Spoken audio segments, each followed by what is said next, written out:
Welcome to Cinepro.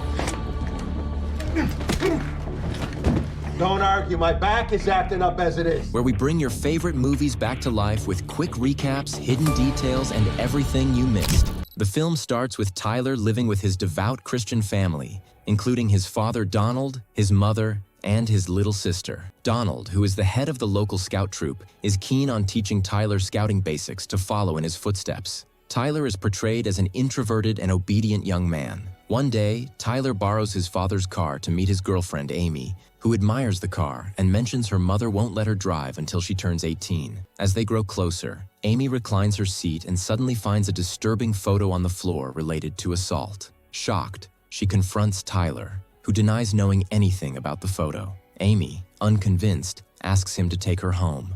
That night, Tyler stays awake, troubled by the photo found in his father's car. The next morning, he joins his family for breakfast, feeling anxious and struggling to interact with his father. Later at church, Tyler notices Amy singing in the choir, but she avoids him, still upset over the photo. Tyler's close friend talks to him about a girl named Casey, who often sits outside the church writing about murders and assault. He mocks her, calling her strange and an atheist, but Tyler ignores him and heads home. At home, Tyler becomes increasingly curious about his father. When the family goes out one day, leaving Tyler alone, he attempts to unlock his father's shed, guessing the password to be his sister Susie's birthday. Inside, he searches for evidence to confirm his suspicions but finds nothing until he discovers a loose floorboard. Beneath it, he finds a box filled with magazines, reports, and photos related to assault, with the faces cut out. Among them, he finds a photo of one of the killer's victims tied in the same sadistic manner, with the words,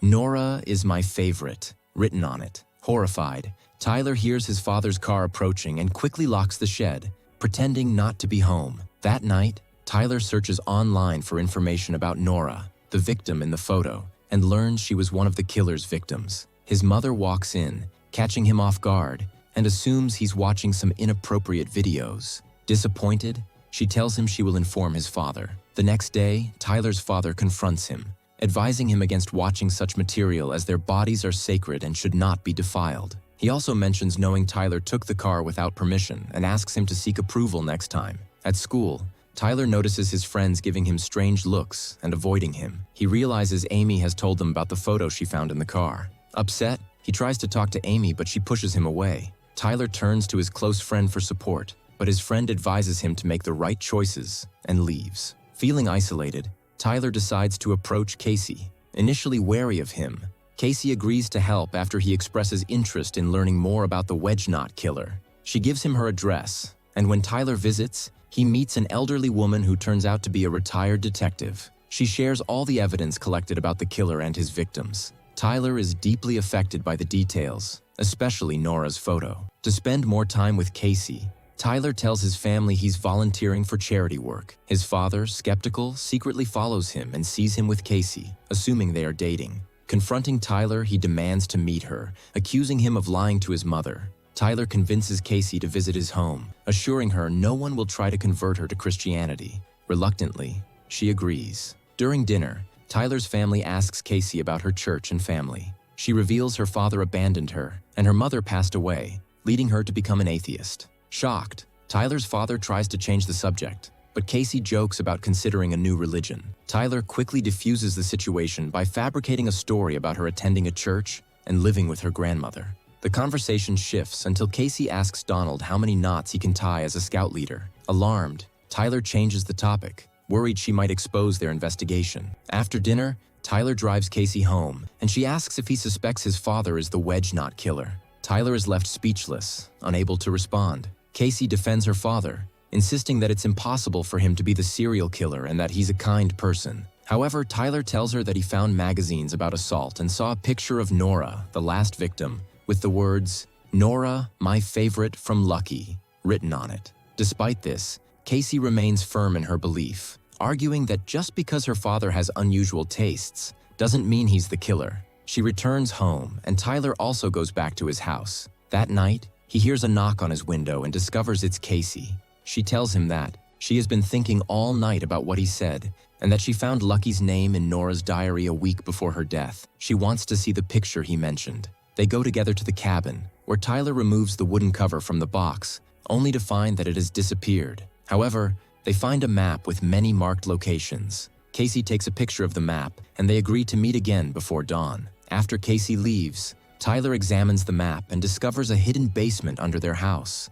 He investigates and finds cutout pictures from magazines. Suddenly, he realizes that everything points to his father being the serial killer. He leaves everything as it is and returns to his room, unable to sleep from overthinking. Suddenly, his father enters and tells him to get ready for a hunting trip. Tyler pretends to be sick, but his father insists he come along. They go deep into the forest, where Donald tells Tyler that the box he saw does not belong to him. Tyler is shocked, but pretends not to understand what he's talking about. Donald then asks if anyone else knows about the box, to which Tyler lies and says no. Donald explains that he has an uncle, Rudy, who was obsessed with sadism from a young age. He had warned him many times, but Rudy's obsession eventually led him to kill.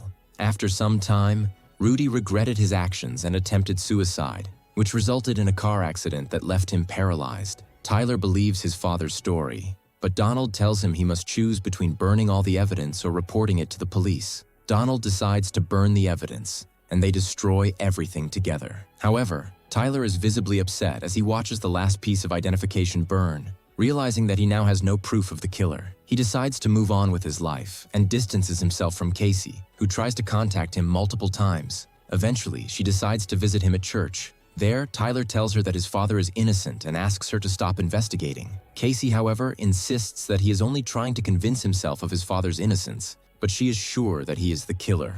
Tyler gets angry and throws his papers on the ground, which contain images of sexual sadism and the serial killer's victims. His friend sees them and gets angry at Casey, attempting to hit her. Tyler defends her, and a fight breaks out between him and his friend. That night, Casey writes a letter to Tyler, apologizing for what happened and asking to meet him. Meanwhile, the time for Tyler's summer camp arrives, which lasts for 2 weeks. He travels alone, and at home, Donald suggests to his wife that she take the opportunity to visit her mother. She agrees and takes Susie with her, leaving the house entirely to Donald. Donald goes to the shopping center where he accidentally bumps into a woman and apologizes. Later, he sees the same woman again at the cashier and starts watching her. He follows her home and then returns to his house. He enters the cabin, retrieves his hidden sadistic tools and camera, and sets up the camera in the house. Suddenly, he puts on his wife's dress, a wig, and a mask, pretending to be a woman while taking pictures of himself in sadistic poses. A knock on the door startles him,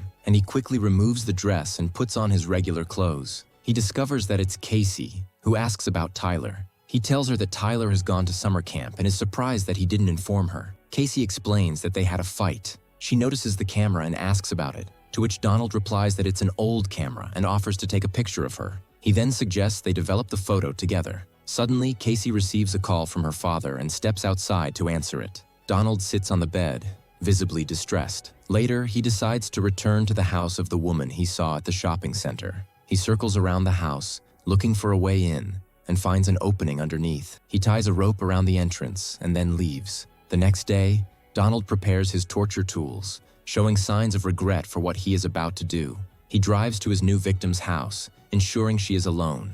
He finds her asleep, turns off the television, and wakes her up. She screams upon seeing him, but he threatens her with a gun, telling her that if she makes a sound, he will kill her. He claims he only robbed a bank and needs her car and driver's license. He takes them from her bag, then pulls out his camera and takes pictures of her. He warns her that if she reports him, he will send the photos to his friends, who will kill her. She promises not to say anything. Before leaving, he returns and tells her he must tie her up to prevent her from calling the police. He enters her bedroom, ties her hands with a rope, and suddenly attacks her, binding her neck in a sadistic position. He also gags her mouth, then takes a plastic bag and starts suffocating her. Just before she dies, he removes the bag. He sits on a chair, but suddenly Tyler enters, pointing a gun at him. Donald is shocked and asks what he is doing there. Tyler tells him to surrender, but Donald insists that he is misunderstanding the situation, claiming that the woman is his lover and they are having relationship issues. Tyler doesn't believe him. Suddenly, Casey enters from behind and helps the victim, who has fainted, to free herself. We then flash back to the day before Tyler's summer camp. Casey had sent him a message asking to meet. She tells him about her mother, who was one of the serial killer's victims, and shows him her house. She recounts how the killer locked her in the bathroom as a child, tied up her mother, and tortured her until she died. Tyler is deeply affected but insists that he is sure his father is not the killer and that his uncle Rudy is responsible. He explains that Rudy attempted suicide in a car accident 10 years ago, which left him paralyzed, and that the murders stopped after that. Casey asks if he truly believes his father's story and tells him that if he has even the slightest doubt, they must find out the truth. They agree on a plan. The next day, instead of going to camp, Tyler goes to his uncle Rudy's house where Casey is waiting. They return to town and start following Donald. They see him following the woman from the shopping center and find out her address. Tyler is terrified that his father will notice him, so Casey tells him to go inside and install a location tracking app, his father's mobile. At that moment, they would be able to locate him without following him. Tyler entered the house, and Cassie was waiting for him. He downloaded the app onto his father's mobile, who was in the bathroom, but he heard his father's voice, so Tyler hid under the bed. At that moment, he saw his father wearing plain clothes and taking pictures of himself in sadistic poses. Tyler sent a message to Cassie asking for help. Cassie knocked on the door, distracting Donald while he changed his clothes. She kept him distracted until Tyler managed to leave the house. He called her to leave quickly before his father could harm her. At that moment, they confirmed that Donald was the real killer. They saw him tying the noose for his next victim's house. They kept monitoring him until the moment Donald went to the house. Tyler and Cassie followed him inside. Donald got angry at Tyler and demanded he hand over the gun. Cassie spotted a gun near Donald and rushed to grab it, but Donald struck her, knocking her unconscious. Tyler surrendered and put down his weapon. Donald, in a calm tone, told him he had never hurt anyone and asked him to leave the gun so he could explain everything. Tyler handed over the gun but sensed his father was loading it and about to aim it at him. Tyler attacked him and they fought. Donald was about to strangle his son to prevent him from reporting him, but before Tyler could die, Cassie regained consciousness and struck Donald on the head, knocking him out. Before calling the police, Tyler stopped her and decided they would handle it themselves. This was because Tyler's family would be harmed if people discovered his father was the killer. Tyler and Cassie carried Donald, who was still unconscious, into the car. They drove to a remote location in the woods. Tyler managed to load the gun in a specific way that made it appear as though his father had made a mistake while loading it. They erased all traces of the crime and ensured the victim had not seen Donald's face, so no one could link his death to the noose killer. Donald regained consciousness, and Tyler pointed the gun at him, killing him. In the final scene of the film, Tyler is shown being honored by the scouts. He gives a speech about his father, ending it by admitting that he loved him. Thus, Tyler becomes the true hero, who, with his bravery, protected society from his father's danger, preserved his family's honor and silence, and avenged every victim who died because of his father's sick obsession. If you liked today's video, don't forget to like, subscribe to the channel, and activate the bell to receive all new updates. See you in the next video. Goodbye.